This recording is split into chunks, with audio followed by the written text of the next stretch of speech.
உலக ஆட்டிசம் விழிப்புணர்வு தினத்தையொட்டி சென்னை சேத்துப்பட்டில் உள்ள தனியார் பள்ளியில் சிறப்பு குழந்தைகளுக்கான ஒருங்கிணைந்த மையமான குருகுலம் சார்பில் விழிப்புணர்வு நிகழ்ச்சி நடைபெற்றது.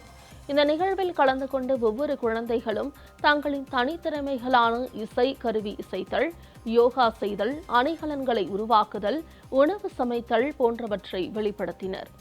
மேலும் ஆட்டிசம் பாதிக்கப்பட்ட குழந்தைகள் மற்றும் அவர்களது பெற்றோர்களின் வாழ்க்கையை மையமாக வைத்து எடுக்கப்பட்ட குறும்படத்தை ஆட்டிசம் பாதிக்கப்பட்ட ஒருவர் இயக்கி திரையிட்டார். இதனை அனைவரும் வெகுவாக பாராட்டினர். அரவிந்த் குமார்ன்ற ஒருத்தர் 29 வயசு அவருக்கு.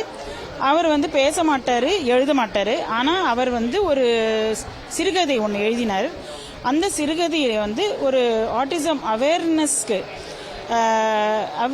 அதுல அந்த கதையில என்னன்னா, ஒரு சைல்டோடைய அப்பா அவரை ஏத்துக்க மறுக்கிறாரு. அவங்க எப்படி ஏத்துக்கிறாருன்ற ஒரு கதையை தான் இந்த அரவிந்த் குமார் எழுதியிருக்காரு.